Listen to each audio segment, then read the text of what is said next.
Welcome to The Exchange. I'm Guy Schoen, bringing you the biggest news and interviews from all around the business world. Coming up on the show, the gaming industry is booming with the help of bigger smartphones, faster processing speeds, and a wider range of games than ever before. Plus, we get closer to the people playing the games. We speak to an international esports star and an award-winning games designer to see how both sides view the future of gaming and why it's an unstoppable trend. According to a new report by Accenture, the value of the global gaming industry now exceeds 250 billion euros.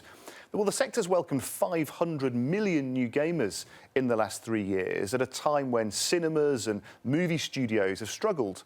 And gamers, it seems, have become more diverse, with a dramatic increase in women, the over 25s, and non-white gamers. Well, joining me now to discuss this are the international esports star Ahmad Al-Meghessib and the award-winning games designer Paul Hurrell.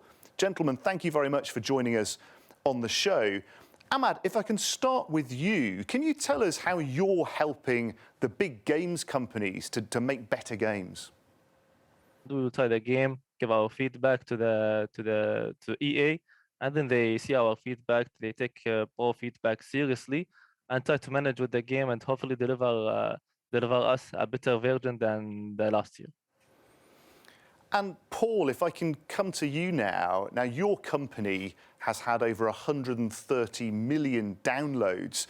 With all this activity then, what's your perspective as a games designer on this extraordinary uptake in gaming? It's a growing industry in general. And I mean, for myself personally, I've been playing games all my life. I've been playing games since I was a toddler.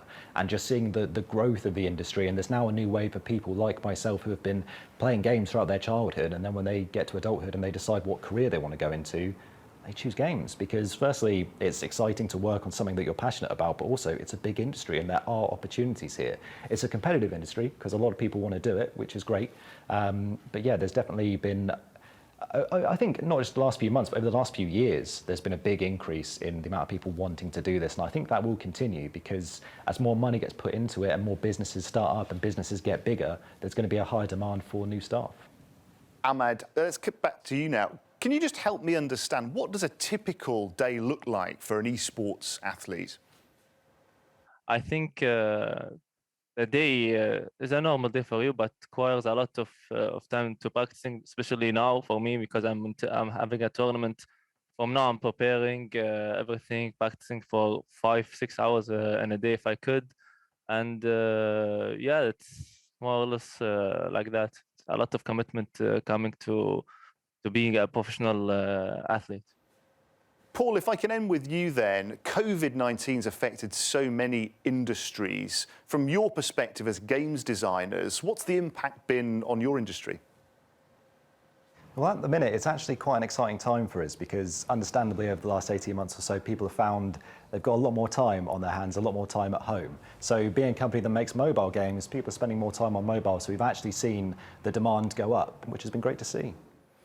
Gentlemen, thank you very much for joining us on The Exchange. Most welcome. Thank you a lot for having me, man. Our senior reporter Sherazad Safla has more now on how players, social media influencers and retailers are coming together to transform the industry. Hey there guys, it's Mr. Q, your friendly neighborhood Qatari here. And meet Khalifa Al Haroon. He certainly wears a lot of hats. Apart from his regular day job, he's also known as Mr. Q. He has a huge online fan base, from the millions of viewers of his informative videos about Qatar and culture to the more than 2.7 million subscribers on his unboxing channel, Rakami TV, one of the world's largest online tech channels that showcases state-of-the-art gadgets. It's got this nice tactile feeling. But what he's particularly known for is his deep love for gaming and a store that attracts avid gamers in the region, all wanting to have the latest technology at their fingertips. I definitely think that the customization and modularity is something that everybody wants. So of course, when people pick something with RGB lighting, it's not meant to be constantly in the rainbow mode, but it's supposed to give you that option so you can select the color that represents you. People want to customize their rigs and their builds. Some of these games are a lot harder than they look, but for these professional gamers, they make it seem as easy as pushing a button. Like this player, who hopes his tips not only help people make the right choices, but inspire the next generation too. Not a lot of people have that luxury of buying games on the spot. So I buy them, I get online, I review them as I'm playing them, and they get to ask me questions for certain things they want to know, either graphics-wise, video-wise, audio-wise, or story-wise, like from the game content. There's no denying that the world of gaming is forever evolving, taking its players to the next level. Now, to explain some of the trends driving these changes, let's cross over to the United States and speak to one of the world's leading gaming analysts, Ted Pollak. Ted, other than the advances we've seen in technology then, what other trends are driving this growth in gaming? What we're seeing is that there's probably 15 years of natural, what I call free growth. It's simply population-based adoption of gaming, which will increase the size of the market.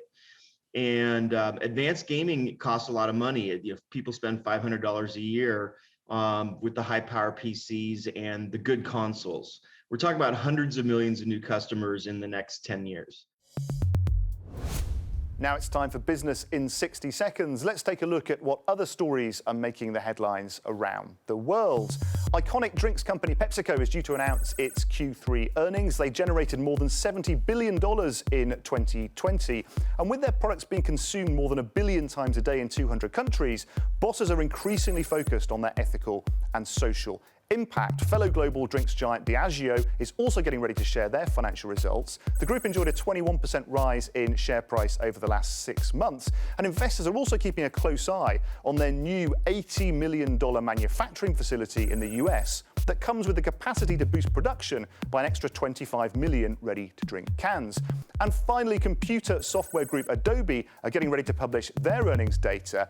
Last quarter, they beat analyst expectations, with revenue increasing to $3.84 billion and subscriptions accounting for over 90% of total sales. There are big expectations that this shift towards subscription will power Adobe to even greater financial success. Made it with 3 seconds to go. Well, that's all we have time for on this edition of the show. Thanks for watching. Please do check out euronews.com for all your business news and join us next time on The Exchange.